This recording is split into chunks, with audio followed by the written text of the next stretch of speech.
The future of lead generation is advertorials. Hey, this is Justin Hitt from Ad Briefing's Copywriting Tips. Inside our office, we run ad blocking, and when I'm using a remote VPN, I'm using NordVPN. We are invisible on the internet. Now, there's two important reasons why we're doing this, and this is something you may consider in your own web development work or your own copywriting work. Is the reason we're invisible in our office is because we don't want to skew stats for clients. So, for example, if I'm working on my website, I don't want to be influencing the stats when I'm going to landing pages and triggering all of the Google Analytics and triggering all the conversion code just for a test. So, for example, and I'm sure you do this, you test the opt-in forms that you're setting up to make sure your tracking is working correctly. Well, I go to a throwaway computer where we can do that, and we use email addresses that we know to be trashed so we can delete them out of our records. But if I'm going to the landing page 2 or 3 times to make sure the copy looks right, because I had a Cub copywriter or a webmaster put it online, I want to not influence the stats. Now, I know a lot of you folks are still telling customers, oh my gosh, you got 5 views. Look at that. Look at the engagement rate. I want you to stop doing that because none of that stuff means anything. But my point being is using ad blocking software, using VPNs with ad blocking and malware protection is actually not encouraged when it comes to our end users because we do want to cookie them and track them and things like that. However, that tends to be more the trend. What I have found in the corporate world, so imagine your ideal customer is in a corporate environment and they go to your website. 9 times out of 10, your actual copywriting website is blocked by the corporate network. Now, I have 8 websites that we manage in-house, and one of them is my corporate site, one of them is a personal site, kind of me as a professional, the other one is the agency, and then we have a couple newsletters. They're all hosted on the same types of platforms, and I can be in a corporate environment, and I always do this. I have the receptionist or I have somebody try to go to one of my sites and I find out it is blocked. Now, it's not blocked because it's malicious. It's blocked because corporate environments just by default block most everything because they don't want their end users just wandering around. So I need to be specific and ask my clients and ask my newsletter subscribers and ask those people who have raised their hand for information to whitelist the website in which they've requested information to send a signal to the ad blocking networks in order to allow that content coming through. So if I have in-house an installation of Pi-hole, which is a small DNS-based ad blocker, or I have NordVPN, or I have some other tool that's doing ad filtering, including the Meraki platform. They got that kind of stuff there too. I can see what my customers will see and know that my ads are blocked or not blocked. And even Opt-in Monster is blocked. Sometimes ClickBank and Infusionsoft or what they call Keep Now. Many of these platforms are actually blocked in corporate environments. So unless you test to know for sure, you could create the very best copy that nobody ever reads. So the second reason you want to also, besides not skewing your own stats, is you want to make sure you've got real humans on your websites. So we're also using Cloudflare, which will actually, it's a content delivery network, and it will proxy to our site.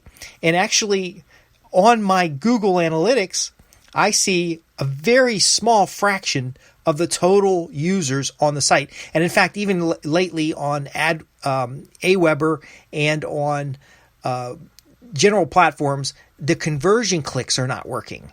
So I'll get opt-ins to the newsletter who are not in the conversion of my Google Analytics. Now, again, as I've told people over and over again, if you're running a website as your only means of getting customers, understand that it is broken the majority of the time. If you don't have a full-time webmaster or you don't have a marketing agency running your site and making sure that everything is clicking away, your stats are only a proxy or a sample of what is going on in the environment, which is the web. Now, I know a lot of you folks are also still salivating at, the Facebook ads and the Google ads and everything like that. Those sites are not tracking as accurately as you need them to be. Frank Kern's demonstrated that using his new tool, ROAS, which I don't know anything about that tool. But again, he knows and he's showing you that Facebook conversion tracking is not working as well as his. Now, there's a lot of reasons. But we don't care about the reasons the conversion tracking doesn't work. We don't care that it's a trend to put in ad blockers in browsers, or that even some browsers don't function the right way. I have, from Brave browser, Firefox, Internet Explorer, Safari, all these different platforms are changing constantly and they don't get to your site. But here's the good news.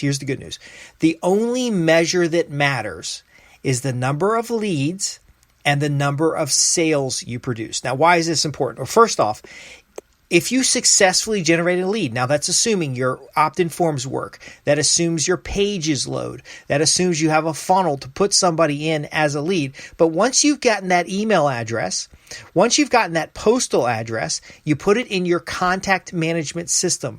That is a point of measure that is absolute. If someone's requested information and given you enough details to fulfill that request, then you now have a positive contact that you can use to measure a lot of different things. Now, it does mean your cost per lead will be inflated, but again, this is a actual real lead.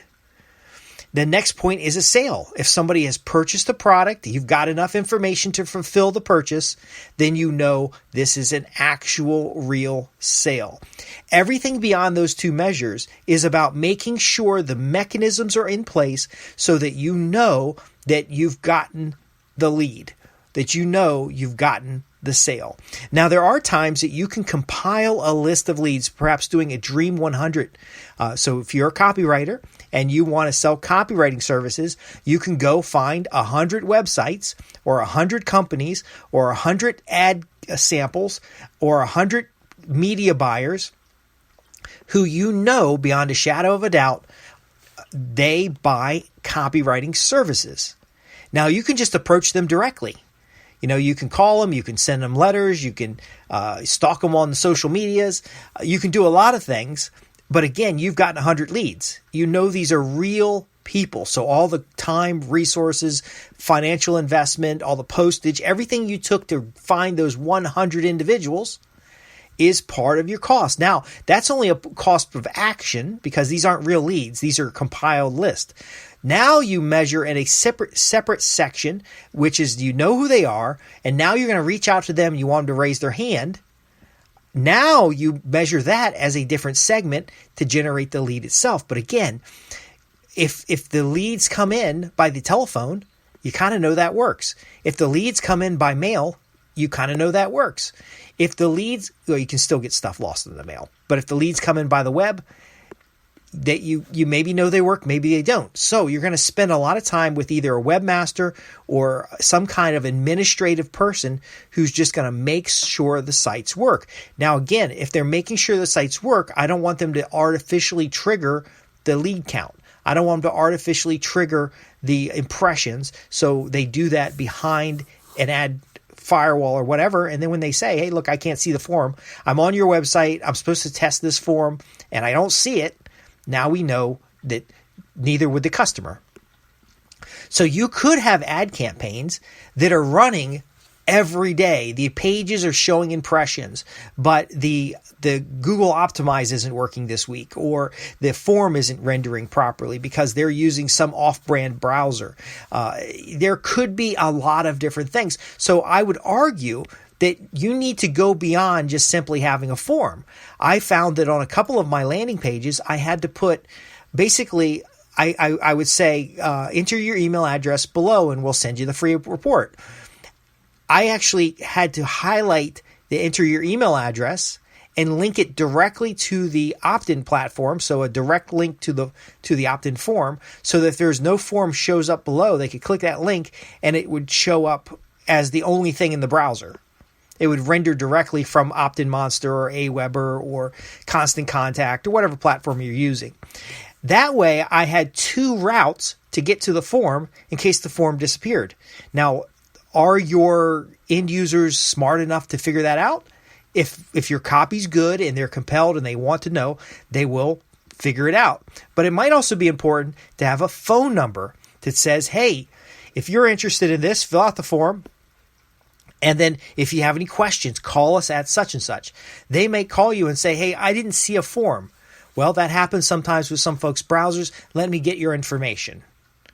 You'll see ad codes everywhere in what I'm doing, because if someone calls in and says, hey, I was out on your website and I saw your book, what do you want and how do you get it? And I'd like to get a copy of it. I'm not going to turn around and send them to the shopping cart. I'm going to open the shopping cart myself, and I'm going to enter that order, but I'm going to do it through the ad code. So if they're looking at the web page, I'll say, hey, there's a little code in the corner. Can you give me that code? I will search that ad code on my site. I will go through the page.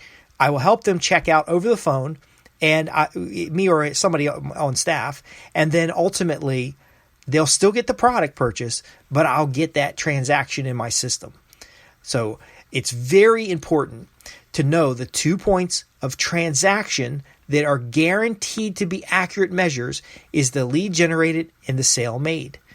It's important for you to know that ad blocking exists and there's probably nothing we can do about it, and that it's going to get worse over time. So we need advertorial copy that has multiple paths to purchase. And finally, you may need to add internal staff such as a personal assistant or somebody who simply their job is to take orders, to take down the leads, and to verify that your website is still functioning. Because a lot of folks, I know the web is so easy. I know that we've had these years of being able to track every detail about people. And yes, once you've generated a lead, you can audience match because not everybody's blocking everything. But ultimately, you have to know that it is an imperfect system. So to help yourself and to help your clients get the results that they deserve, you've got to know the only 2 points of measure that matter is the lead generated and the sale produced. If you're not producing any sales, you better figure out a way to generate some leads. So at least you have a point of reference. If you're not producing any leads, you need some way to produce actions like clicks, so that you can tell something is happening. Otherwise, you're just shooting in the dark. I've advised clients to fire advertising agencies that couldn't show them real measures.